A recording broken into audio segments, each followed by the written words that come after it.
So yes, it's 8 o'clock and we are live. And hi everyone, welcome once again to our special book club session today.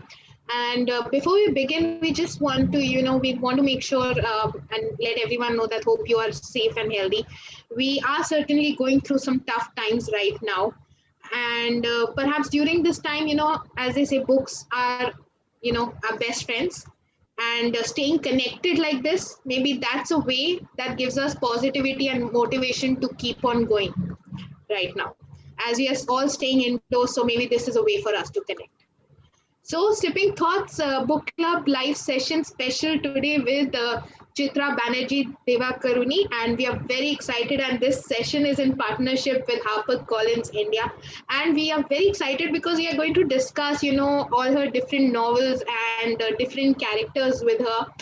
Chitra Banerjee Divakaruni is an award winning and best selling author, poet, activist, and teacher of writing. Her works have been published in over 50 magazines, including Atlantic Monthly, The New Yorker, and her writings have been included in over 50 anthologies, including the Best American Short Stories, the O.Henry Prize Stories, the Pushcart Prize Anthology. Her books have been translated in 29 languages, including Dutch, Hebrew, Bengali, Russian, and Japanese, and many Don't of forget them, Hindi. Hindi, yes, and many of them have been used for campus-wide and city-wide read. And I'll just like to add that being an English literature student, that's how I was introduced 10 years ago, and I've been hooked to them since then. Several of her works have also been made into films and plays. And today, especially, we are excited because with Sipping Thoughts Book Club, we have read The Palace of Illusions. We have done session on the Forest of Enchantments and The Last Queen, and we have had such vigorous discussions on all these books and the characters. And ma'am, today we are very excited to discuss all this with you. So let me hand it over to Sukirti Gupta, who's the co-founder of Sipping Thoughts platform, and she'll start the session. Ma'am, please go ahead. First of all, Chitra, thank you. And we're very excited to have you on Sipping Thoughts. So welcome. Thank you so much. It is absolutely my pleasure. And I think, like all of you, I want to start with wishing all our viewers a safe and healthy time at this time. My thoughts and prayers are with you.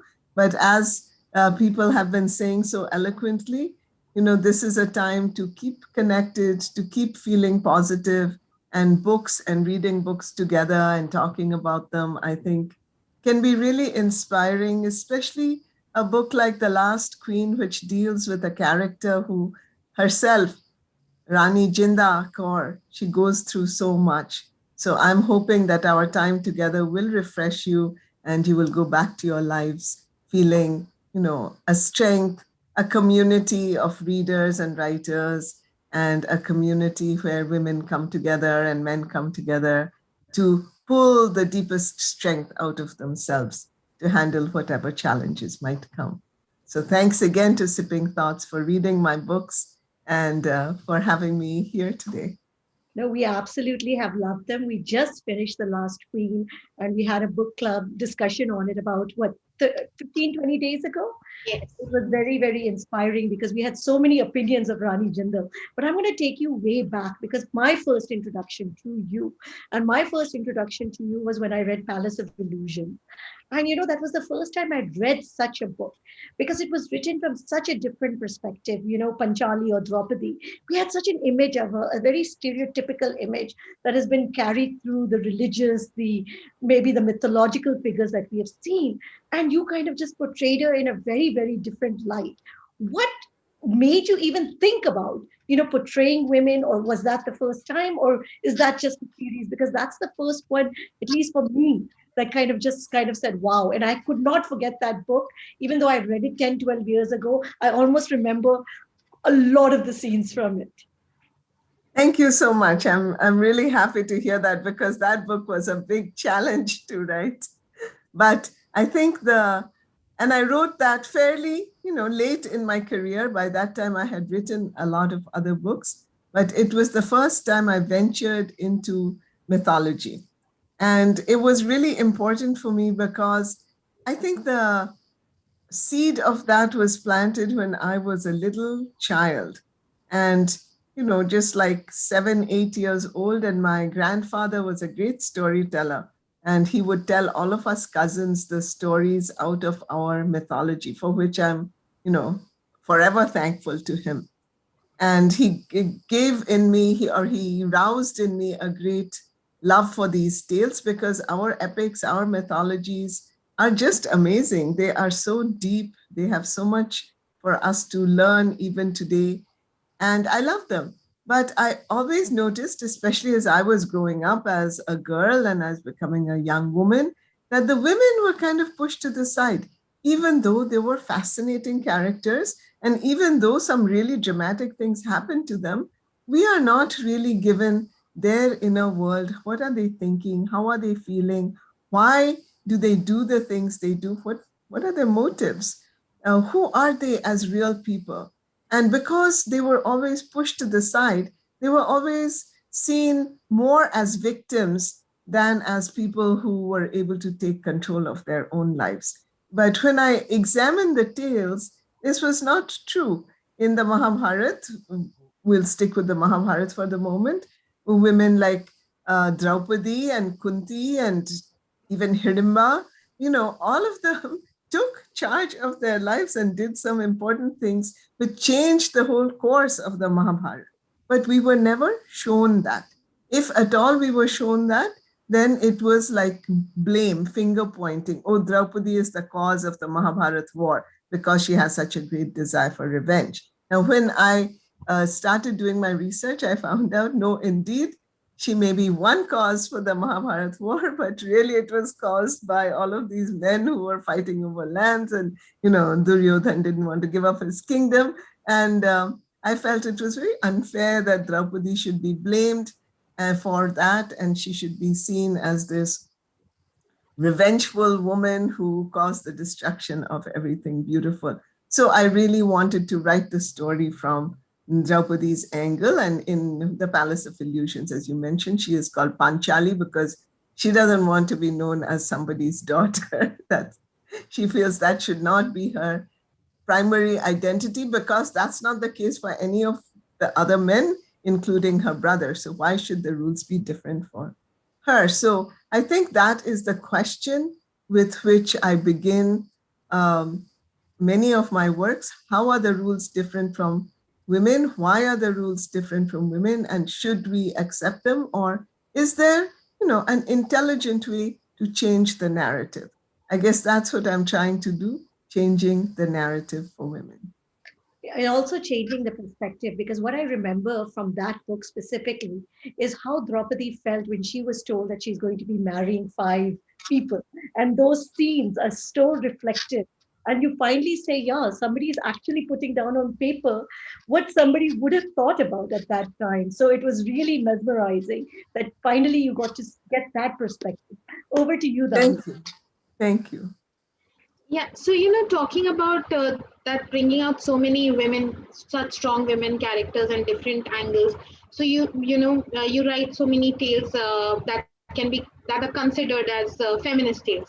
So do you consider your writing to be feminist retelling? I want to know that. Well, I am uncomfortable with labels because they mean so many different things to different people. For one population, feminist is a bad word. Oh, those terrible feminists. For another one, for another group, it's like the savior of all things. But so I want to break it down. What is it that I want? I want my stories to center women, so that from the margins, they are brought into the center. I want my stories to give them their own voice so that they can speak to us and we can hear their thoughts and their feelings. And I want to show how they have agency, in what ways they have agency. Doesn't mean that any of these women are superhuman. And if they were, that would be of no use to us because we aren't superhuman. But being very human and yet having agency in certain places, that is how they can inspire us. And the final thing that I want from my women is to show how they deal with their difficulties, right? When they are in terrible situations, as at some point in their lives, all of them find themselves in terrible situations. And for many of us, we will be, or we have been, or we are at moments where life does seem to be falling apart around us. So, how are we to deal with that? I think these women are great role models, even though they are very human. And I have purposely looked at their flaws because I think it's a terrible burden to put on a woman to say, you should be perfect. Why should a woman be perfect? Men are not perfect. Why should women be perfect?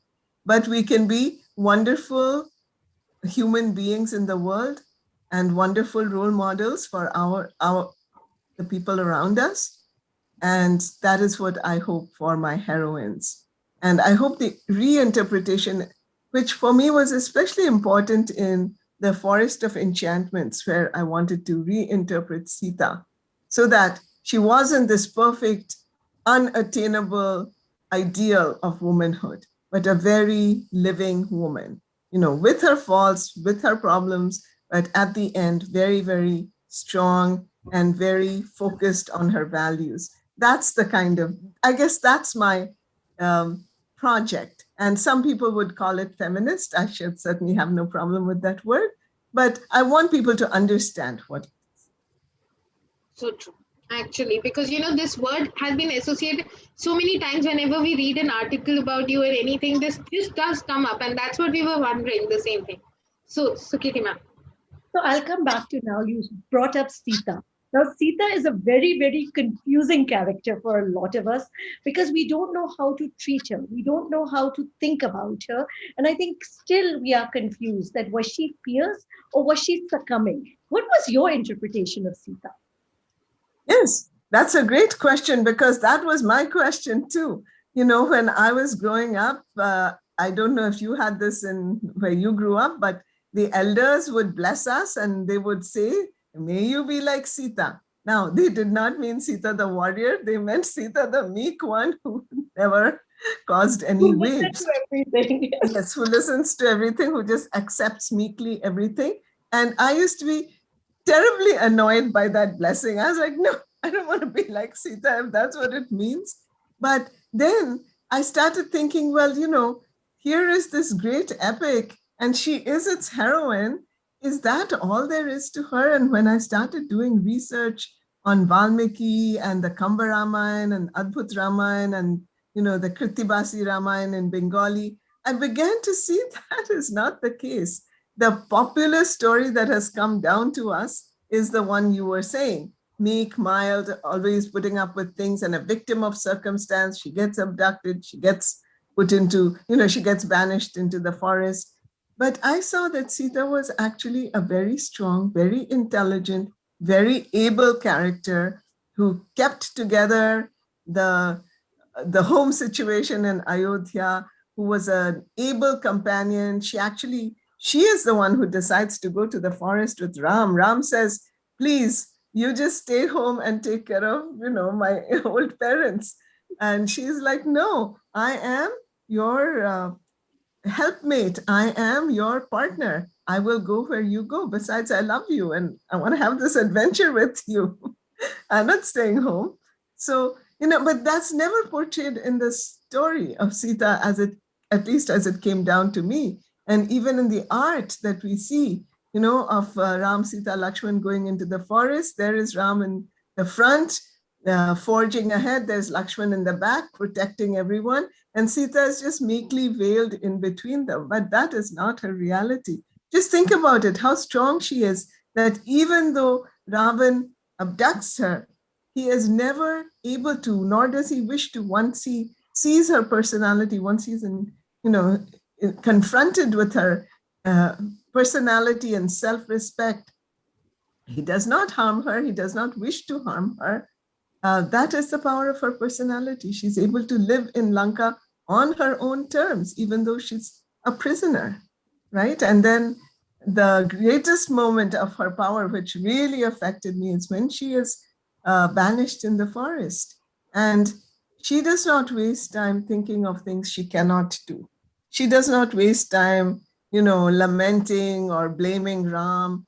She takes stock of the situation and she says this is not right. She's always very clear about speaking up against wrongs. And then she says, I'm going to do what I can do, which is bring up these two boys in the best, absolute best way that I can. And that's where she puts her energies. So from Sita, I really learned all of these qualities, which I think are great, great human qualities, but certainly qualities that I hope will inspire the readers of The Forest of Enchantments. No, definitely. I think it provides such a different view of what we think about Sita. So, yeah, over to you, Yeah. Damini. So, historical fiction, and you've just said that, so many accounts that are there, and how these stories came to you. And similar way, they have come to us, people who Indians and everyone, but how do you, there are a lot of accounts when it comes to these historical fiction. This genre is so diverse, and there are so many accounts. How do you go about your research is intriguing. I'd like to know about that. Yeah, and thank you. That's a great question. It's a slightly different process from when I do the research for the epics and mythology, as opposed to when I do research for something like The Last Queen, which is much closer to us in time, and therefore there are definite historical events that I have to look at. So, in case of the epics, really my biggest resources are all the other epics that have been written and anything that people have researched about that period. So once I know that, then I can use that to come up with my own interpretation. Now I have all the bare bones, as it were. Then I start looking at them and saying, what does this really mean? And I see that there are accounts which don't necessarily jive with each other. So then I have to choose the one that I think is most true to the character. For example, in Adbhut Ramayana, Sita is clearly shown as a warrior. There's a beautiful scene early in Adbhut Ramayana where, the big bow of Shiva that is given to her father so that only the person who can string that bow can lift that bow and string it will be the one to marry her. And all these kings are coming, and nobody, including Ravan, he also comes to try his hand. Nobody can even lift it off the ground. And, Sita, she's just a little girl at that time. Her mother has told her, do some housework, clean around the house. So she's cleaning the floor. The bow is lying there. She just lifts it with one hand and cleans under it and puts it down. No problem. And at another point, she's like, can I play with this? And it becomes like her little horse and she rides it around. So, the power of Sita, that's not the story we're told. Certain stories have been removed from popular retellings, and those are the ones I want to examine. So that's in the case of something like a mythology, an epic that I'm retelling. And I do want to stay close to sources. I don't want to make things up, because I don't want people ever to say, oh, this Sita, she's strong, but she's only Chitra's imagination. I want people to say, oh my, this is the real Sita that we've forgotten over time, or that we've been made to forget over time. But in the case of Maharani Jinda, it was very different, because there's a very strong historical account of what happened at that time. And the thing with Maharani Jinda is she is never in the story. We know a lot about her husband, Maharaja Ranjit Singh. So I did a lot of research on him, his philosophy, how he built the Punjab kingdom, all of those things, how he marries Jinda. There's some mention of that. And then there's a lot about her son, Dalip Singh, and I did the research on that as well. So I picked the facts from wherever I could. But she is largely ignored by history. And so that was part of the reason I wanted to bring her into the public eye, because she is so inspiring. Plus, she's just a fun character to, I don't know, I had a lot of fun just, reading up her story. Here she is, she's like the daughter of a kennel keeper, dog trainer in the Killa. And how did she end up becoming Maharani, the favorite queen of Maharaja Ranjit Singh? She is certainly a character. So some of those things, I got all the facts that I could, and then I created her character, because not that much is known about her, by using my imagination. I also looked at accounts of the day, for example, the diaries of Lady Logan, who, after the British snatch away Prince Dalip from his mother, Maharani Jinda. He is put in the care of Lord and Lady Logan. They become his guardians. And she was a great diary writer, so I got a lot of facts from books like that were contemporary. That is so interesting. And we just read this last in our book club, and there were so many discussions around Rani Jindal happening at that time. So, Sukirti ma'am, over to you. Yeah, no, so I'm going to take it from there because two questions I think were kind of plaguing us when we had our book club discussion, especially the connection of Rani Jindal and her maid, because there's different accounts of that. And the second about the Kohinoor, whether it was taken or given, and you left us guessing because there was kind of a fine line there. So we had a lot of discussion on both these topics, and especially about her also. That was she really wise? And did she really learn everything in the court, or was she just kind of being more manipulated and was actually giving into her emotions? I think these were the three trends that we found, at least in our discussions. Okay, let me keep them in my mind. And if I forget, please remind me of the questions. So the first thing about Mangla is definitely a historical character, right? And she was Rani Jinda's maid and confidant. And I would say she was an advisor. And she rose high in the court under Maharani Jinda. She became the keeper of the seal for a while until, the British came in and dismantled the whole court as they wished. So she is definitely there. Now the parts of Mangla is also a complex character, and the parts of her that I have created are the scenes between Mangla and Rani Jinda, because those are the things that would have happened in private, in their own rooms. What would they have talked about? How did Mangla support Maharani Jinda? How did she fight for her?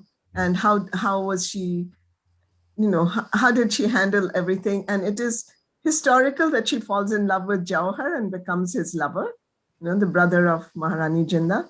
So that part is there, but how that would have happened, how she would have felt, how that changed her personality, those are the things that I imagine. So that's Mangla. So the second thing about the Kohinoor, I hope it comes across in the book that the Kohinoor was definitely taken away. I mean, Maharaja Dalip Singh is like 8 years old when all of this happens. What agency does he have? He's not even 9 years old, right? The British come, the British take whatever they want. The British do whatever they want in that kingdom, completely illegally, because that kingdom had been placed as a protectorate of the British, and they should have been protecting it, not taking it for themselves. But this is something the British had done over and over in other kingdoms as well. And that is what they did to Punjab, which was at that point the strongest, richest, most powerful empire, the kingdom in India. And the British just wanted it. They wanted it at any cost. So as when they took it, they took a lot of the riches, and they took the Kohinoor, which Dalhousie then gives to Queen Victoria. So, but here is what I've put in the book is also a historical event, which we get from the diary of Lady Logan, which is that, Dalip and Victoria have a very complicated relationship, the victor and the vanquished. And he comes to her when he's so young. He's been completely brainwashed. He's lost all sense of who he is, the son of Maharaja Ranjit Singh. What does that even mean? The British have completely culturally colonized him. So to him, Queen Victoria, she's like God, And so Queen Victoria possibly feels guilty at this point when she sees how she's taken everything from this child who is now a young man. And she says, would you like to see the Kohinoor? She has no intention of giving it back to him. But when he holds it in his hand, then he, as it were, gives it to her. But that's no giving. That's, it's already been stolen. It's already been taken. It was never given. It was never given. That's just, the British story. Now, my third part of the question, because we debated a lot that whether Rani Jindal was actually a good politician, a good Or was she much more emotional and her emotions actually led to the demise? Yeah, that's a great question because, that was my question too as I was writing this book, as I was researching this book. And the thing is, we have to remember, even the British, they hated Maharani Jinda, but they respected her hugely. They realized her power. So Dalhousie writes, he's writing to some of the other British leaders at this point, she has the only manly understanding in all of Punjab. And he goes on to say, make sure she's put in prison far away from Punjab, because if she's in Punjab, just her presence will incite another war. So they realize what a powerhouse she is. Now, my understanding of Maharani Jinda is she's very strong. She's very smart. She's learned a lot from Maharaja Ranjit Singh. Now, what is it that causes the problems? A big part of it is her love for her brother Jawahar, who is, let's just openly say it, he's just bad news. From the day he arrives in court, he's just bad news, okay? But he is the only family member she has left. He is the one who was a protector all through childhood when she had a really hard childhood. And he protects her also from, her father's anger and violence. So she has this deep love for Jauhar, which I would think, if we all think back to our earliest relationships, they're not logical, right? They come from deep within us. They come from our pre-logical state, as it were. And that is the kind of relationship she has with Jauhar. She understands that Jauhar is a problem. She understands that he's not going to be a good wazir. She understands all that, but she can't help but feel that I have to stand up for Jauhar. He stood up for me all through my childhood. So that becomes a major cause of her downfall. I would say that is where the problem really begins. Because, yes. Sorry. Before we move on from Rani Jindal, because also in the book we see that women are really demeaned. They're given a lot of names, especially Rani Jindal, called the Messalina, too rebellious to be controlled, and as she says, for doing the same things that men will do. So is this theme, especially even we see it now, that labeling of women, and you said you also don't like to be labeled, but that is the quickest and easiest way to actually control women, because they try to control her when she's having an affair, just by, again, putting the labels on her. Exactly. And I wanted to point to that because there is historical evidence that Maharani Jinda had a lover, Raja Lal Singh, but she certainly didn't have, at least in all my research, like 25 lovers, like the British smeared her. They had a smear campaign. They were like, okay, how can we reduce her power over her people? How can we take away the love of her people? Let's just destroy her character, which is often historically a way in which strong women have been treated, right? And I think that whole idea of reputation, destroying a woman's reputation, sadly continues even to this day in some places under some circumstances. So that is what, that was something that the British did against her. But even in her own court, the fact that she was such a strong ruler, and she was, especially early in the day until the whole catastrophe with Jawahar happens, where the Sikh army kills him, and then she is determined to get revenge. And then I think she's not thinking logically anymore. This deep desire for revenge is kind of taken over her life. But until then, she's handling things quite well. But the people don't like the fact that she has a lover, even though she's very discreet about it. But everyone knows what's going on in court. And the Sikh army actually comes to her and says, it's not okay for you to have a lover like that. They don't say it like that, but that's pretty much they're saying. And why don't we understand that, you must be lonely, but so why don't we get you married? And then you'll be a good married woman and you won't give any trouble. That's the thought in their mind. They don't say it like that. And here, and yes, you can marry whoever you like, but he has to be a Sikh chieftain. And we can give you a list of names. So they really want to control her narrative. They want to make her into what, according to them, is a good woman, right? And what I want to question in this book is that really what is a good woman? Is it appropriate for someone else to tell a woman what makes her good and what makes her bad? And why are women not judged in the same way at all as men? And Rani Jinda is going to say that herself. She said, Maharaja Ranjit Singh openly had so many concubines, not to mention all the wives. And here I am, I'm a widow, I'm not harming anyone. I love one person. I can't marry him because then I'd be kicked out of the regency and what will happen to my son, right? But she questions that. And I hope our readers will have some sympathy for her situation, where in order to be a good woman, she's expected either to marry the people the army sets up for her, one of the people, or just to be alone all of her life. No, you're very, very right, because actually we could all relate to her. And most of our discussion was almost like this is like we were talking about it in today's terms. So back to you, Dhamini. Yeah, so this is very interesting. And with Maharani Jindan and all, we can just go on and go, talking to you about the character and everything. But there is one thing very interesting. I would like to know, why do you think that, hers is not such a popular story as compared to the queens of, the similar period? Or let's just connect it with, as you said, Adbhut Ramayan, that part of Sita as a warrior, that is not popular. So why are these stories not popular? If we ask you, and since you have read so much about it, why do you think it's that? I think it's a couple of different things, which is, first of all, in the case of Maharani Jinda, that smear campaign was so powerful and so ugly that I think later people were like, okay, we just don't want to go there. We don't want to touch that, right? Because the smear campaign even suggested that Maharaja Dalip Singh was not Maharaja Ranjit Singh's real son, that she had a lover even that early in her youth, which is ridiculous because Maharaja Ranjit Singh was no fool and he immediately accepted this child as his own.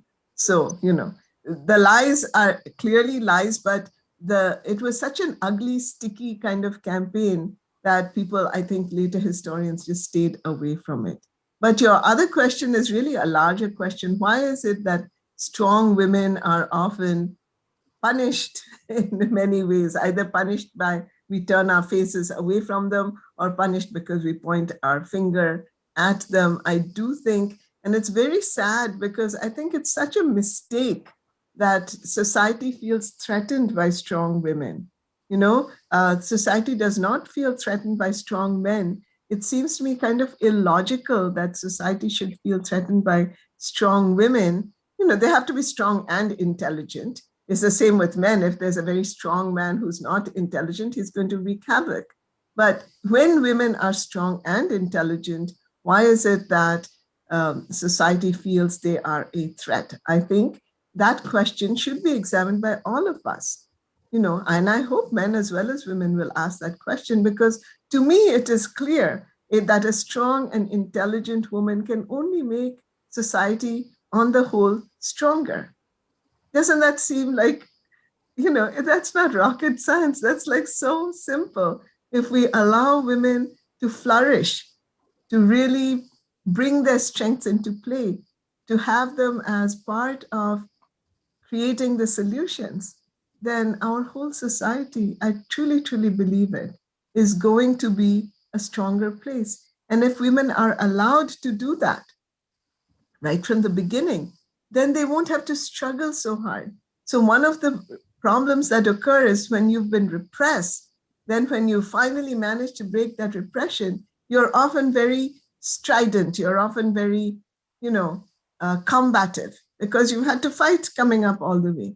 But if our girls were allowed and encouraged to be strong, to make their opinions heard, to believe that, yes, I can change things in society, they would not have to do any of that. They would just naturally, like a flower flowering, they would just naturally reach their highest potential. So that is my hope and my prayer all the time as I write. And I hope that, my books at least start people thinking in that direction a little.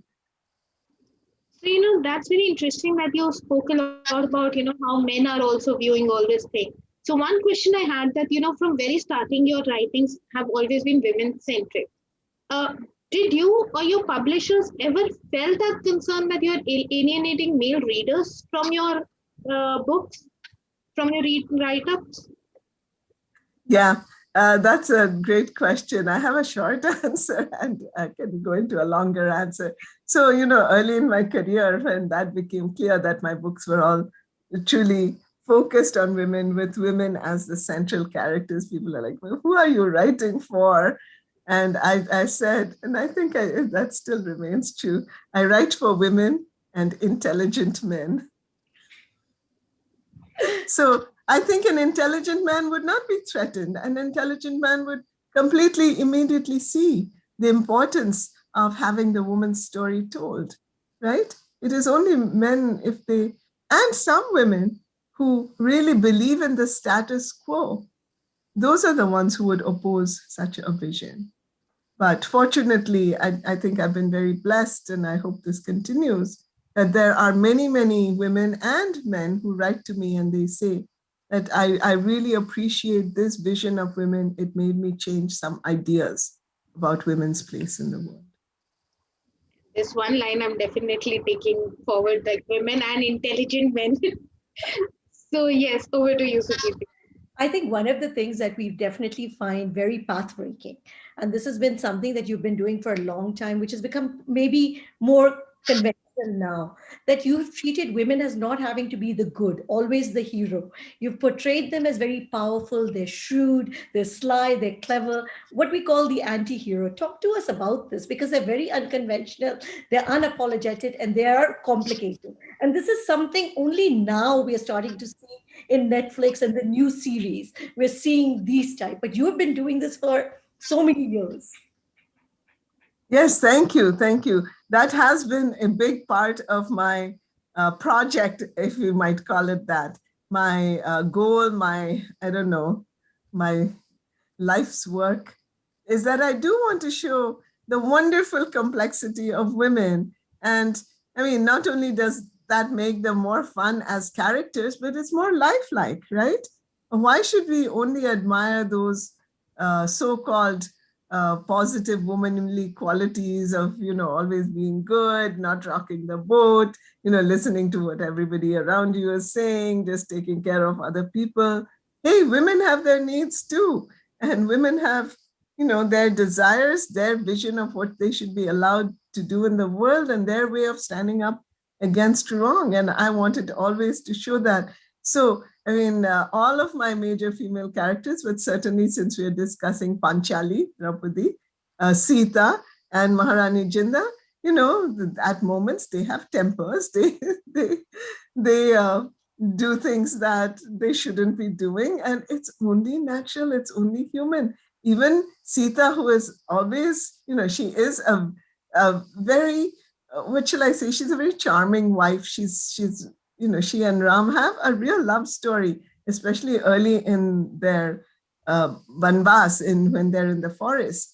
But even she at a certain moment says, I want that golden deer. Are you going to get it for me or not? I'm putting up with all this trouble in the forest just to be with you. Can't you even get me one golden deer? She's going to say that. And why not? Why should she not say it, right? I think that's what just makes a complete character. And I'm always, always looking for how to complicate the stories of women and to show that that is natural. That is what the standard should be, not some impossible ideal of women who only do the right thing and never feel any negative emotions. I mean, I certainly couldn't connect to someone like that. How can I expect my readers to? So one last question before we start taking audience questions, because there are tons of them coming out. I want to come to this book, Your Oleander Girl, because it's a woman about a woman who leaves from India to America. So a lot of us, when we think about that book, because it's a journey of transformation, it's an immigrant tale. Is there some reflection of you in that book? Not really. I think my books that are even earlier are probably more reflective of me, like Sister of My Heart, where there are two main women characters, Sudha and Anju. And Anju, after marriage, she goes to the US and she's really faced with a very, very different culture. And she's grown up in a joint family with lots of hullabaloo around her, her dearest cousin right there, and now she feels very alone. And I think that is closer to my experience when I first moved to the United States. But I'm glad you brought up Oleander Girl, because I mean, I think her story, I was really fascinated by it when I was writing it. It's a fictional tale about a woman who goes in search of her father. Her family, which is a very traditional family, has always pretended that her father died. But now she finds out that no, in fact, he's alive, he's in America, but she doesn't know who he is. She only has a few hints. And she goes to America to find him because she believes that knowing who he is will allow her to know who she is. So I think that was more of, it was kind of like a hero's journey, that mythical structure, a hero's journey during which the hero learns not only their own powers, but who they really are. And I wanted to put a woman in the center of that hero's journey too. No, we have loved all of them, and I know now the audience is waiting. Dominic, let's go ahead with the audience questions. Yes. Revati, we have sent you an unmute request. Please go ahead and ask your question. Revati? Yes, done. Thank you so very much. And hello, ma'am. I just want to say love you for who you are and for all your books and all your works. And you know what? This is the thing this is one of your pieces that is on my table right now. I'm reading this for the second time actually. And I love Tilotama and I love Nayantara for both their past and for their past. And ma'am, actually my question is, how do you respond and how do you react when Suhasini Maniratnam, the famous filmmaker, approached you to she wants to create your book into her television series?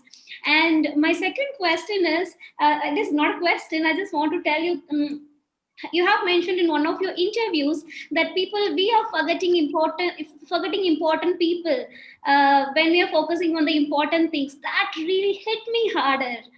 And few of your words from regard this, ma'am. Thank you.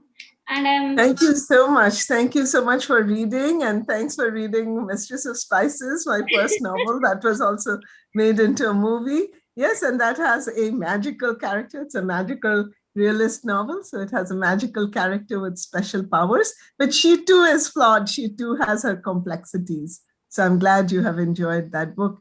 Yeah, when Suhasini Maniratnam contacted me, I was so excited. I was in my office. No one else was around. Fortunately, I did a little dance, so no one knew about it. But I was very excited. And Suhasini was a particularly wonderful person to work with. And because this was a TV series, she could stay really close to the book. She moved it from Bengal, where the novel is set, to Chennai and to Tamil Nadu. So, but she did such a great job with the characters. She kept them very real and she kept them so complex. And that series went on to win 5 awards. So it was a wonderful experience. And, I'm always very thankful to Suhasini for bringing my book to so many people through that show. Perfect. Shilpa, please go ahead. Shilpa Rao. Yes. Hi, Chitra ma'am. I'm a huge fan of yours. I have read all your. I've not yet read the last Queen. I intend to read it next. I wanted to ask, how did you think of Draupadi and Karan angle, which has not been touched upon in any interpretation till now? Yeah, that's also a great question. Actually, there are little hints in the Mahabharata. There's certainly hints from Karna's side, where he is interested in Draupadi right from the beginning. That is why he comes to the Swayamvar to try and see if he can win her by passing the test with the bow and the, the fish that he couldn't look at, but he has to pierce. From Draupadi's side, there are hints that when she hears that the Pandavas have all been killed, and I put that scene in Palace of Illusions, she asks, who then is the greatest hero left? Because, hey, I want to marry that one.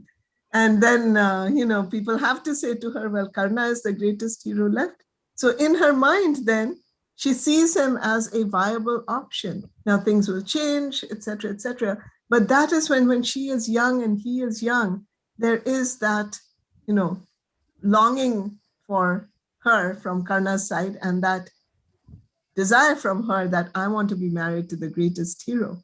And from that, based on that, and based on some poems by Tagore, I started writing this book. And actually, one other novel has mentioned this, and that is Yagna Seni.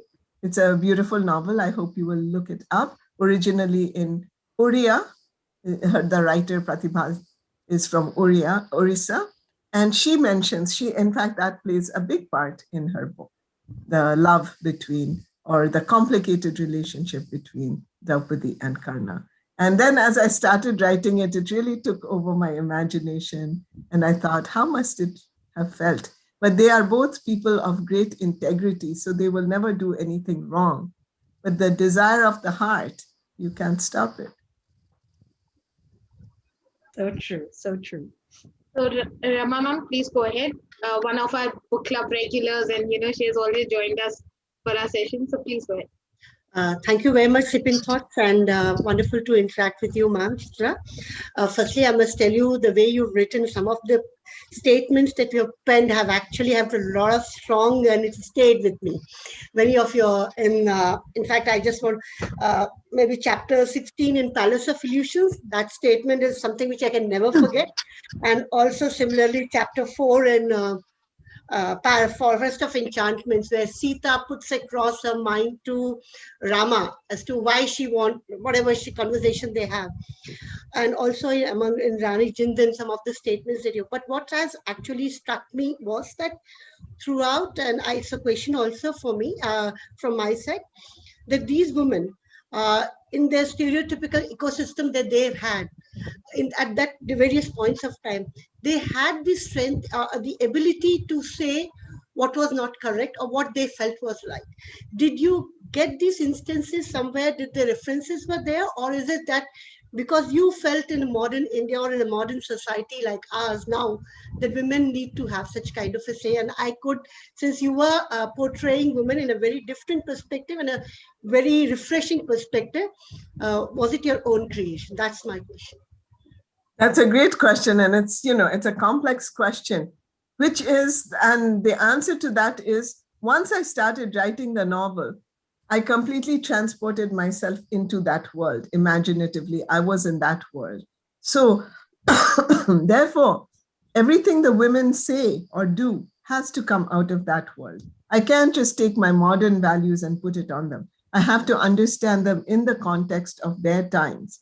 And that is why the women are able to do some things and not able to do some other things, which would have been accurate in their times. So yes, all three of these women and other women in other times have certain powers, have an indomitable will, but there are things that they cannot change, right? And they have to accept those and deal with them the best as they can.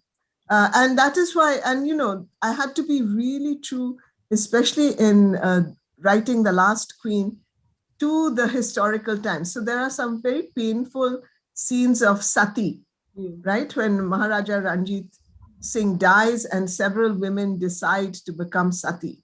And in fact, at one point, there's a lot of pressure on Rani Jinda also to become Sati. Her best friend is becoming Sati. And she's like, maybe if I'm a good wife, I should also do that. And ultimately, she makes her own decision and moves away from it and is not going to be kind of brainwashed into that.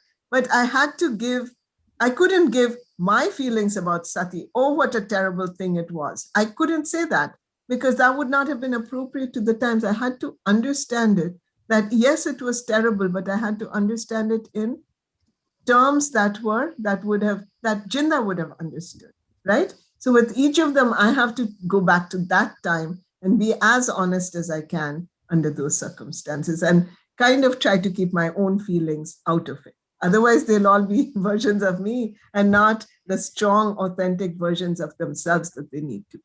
Thank you very much. Suchismita, go ahead. Yes, hello ma'am and hello co-mates. It's really a very nice opportunity that I've got to come in contact with Sipping Thoughts. Well, my question is that, ma'am, I've read your Palace of Illusions, and after hearing the Forest of Enchantments, I see that you have highlighted Draupadi and Sita in a very beautiful manner, and they are communicating a very independent living of a woman like a human in this world, which is not counted or taken into account by the society in a very good manner. But I would like to ask you, how are you looking forward to bring some women who are seen in the negative role in mythology and retellings as a genre in future? Well, I've been thinking about future books. I think for a while now, or at least for my next book, I will stay in the historical novel genre just because, I've actually learned how to do it now by writing The Last Queen. And I've also become very interested in the whole arc of the independence story. Here we see how the great kingdom of Punjab is lost to the British. But in my next novel, which deals with the moment of independence, we will see how India actually finally throws off British rule and becomes independent, but there will be prices to pay. So I think then after that, I will probably go back and think about characters. Now, I have to always choose a character who resonates with me.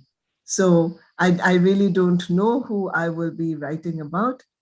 Perhaps I will write about Radha because she is a very interesting and complex character herself. That answers one question that we also had, what's coming up next? So we all had that. So we have TT, please go ahead. Yeah, hello, good evening, ma'am. Hello. Yeah, I must confess I have not read any of your books, but then for your last book, I wanted to know what was the scope that you extended towards the research of it. Were you limiting it just to the queen, or like you were going beyond it to their ancestors or maybe their siblings? And what were the liberties you were taking to maybe tweak it a bit? Thank you. That's a great question, especially when one is writing a historical novel. What kind of liberties can a writer take? So I was doing research on the whole period because I didn't know where I would find information. So I was looking for information on Maharani Jinda, but there wasn't that much of it. So I really looked at the period itself, the Kingdom of Punjab. I did a lot of research on Maharaja Ranjit Singh because he had such an influence on Maharani Jinda. So I really wanted to bring that out. And then, of course, there was a lot of material on her son, Maharaja Dalip Singh. I did research on that because she is so closely connected to him. In fact, at the end of her life, she will decide to go to England only for his sake. She has no desire to go to England. In fact, going to England is a pain in her heart because she knows what the British have done, but for the sake of her son, she will go. So, I did research in all of that, everything I could find in that period around her, her background, her brother Jawahar. There's actually more on her brother Jawahar than probably on her. And I read all the historical books that have been written later. I read all the contemporary accounts, including accounts of the Anglo-Sikh wars, both of them. There's a beautiful book called a long epic poem called the Jangnama, which mentions Maharani Jinda. So I looked at all those things. But as I mentioned earlier, all the private moments of her life, those where she's thinking, where she's feeling, where she's weeping by herself when she's imprisoned in Chunar Fort and her son has been so violently taken away from her. How did she feel? How did she deal with life under those circumstances? Those are the ones that I created using imaginative license. Now, researching this book was particularly challenging in a pandemic because I couldn't go to any places to actually do on-the-ground research. So fortunately, I was able to get all of my books before the lockdown really began. But other than that, I had to rely a lot on images. So paintings, maps, photographs, old photographs. So I like scoured the internet for all of that. And actually that was a very good thing because it gave me a visual sense of places, which I might not have otherwise had, visual sense of places as they were in Maharani Jinda's day.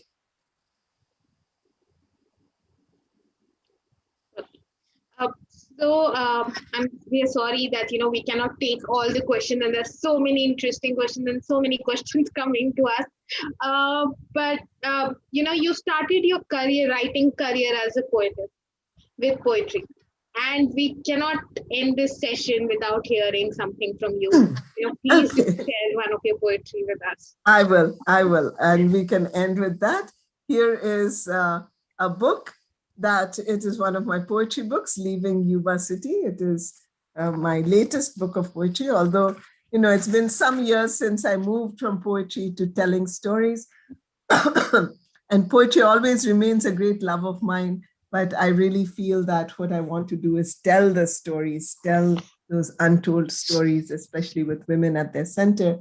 But this one also has a woman at its center. It's just an ordinary woman. And I'll tell you how the idea for this poem came to me. I was at a park and I saw, just here in the US, it was a big park. People had come for picnics. And I saw like an Indian family or maybe a South Asian family. I just saw them from afar.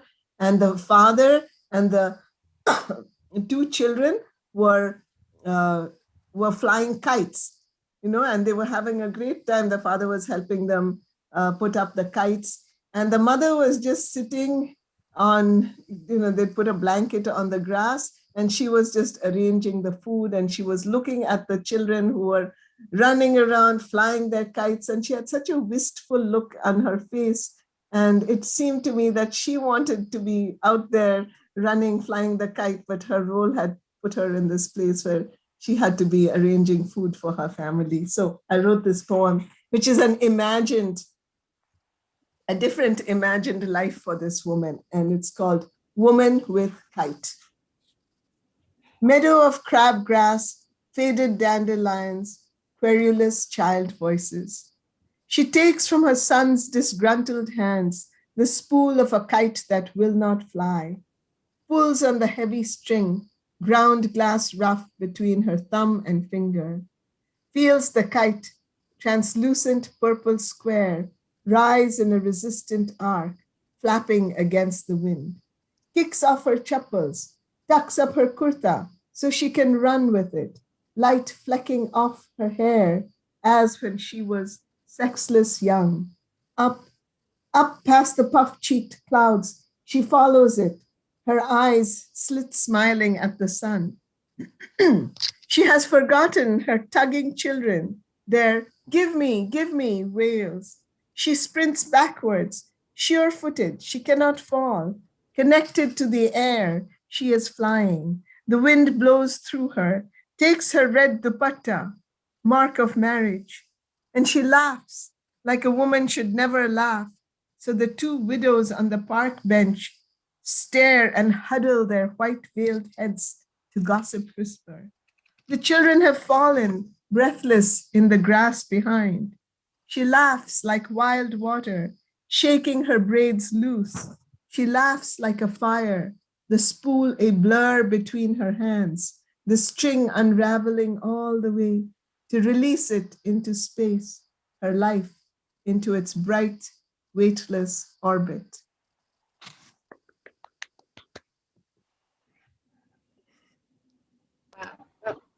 Wow, this has been such an amazing session. And, being maybe not just like that, but being a literature student, especially, I'm feeling so excited and everything about this one. And Mistress of Spices was one of the first books that I read at, 12 years ago. I exactly remember.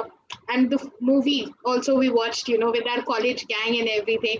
And this, your process, the way that you have this, told us about the women and about the characters and everything, it's been such an eye-opener.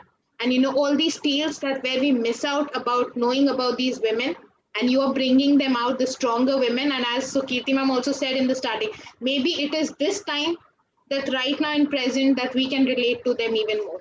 They are all flawed and all, but they are real, like all of us. And as you Thank said, you. we That's exactly my hope. That is exactly my hope. I'm so happy to hear that that is what all of you are getting. And really wonderful book clubs like this where people can discuss really brings out a lot of these questions, ideas, and ways to connect these women to our own lives. How can we connect?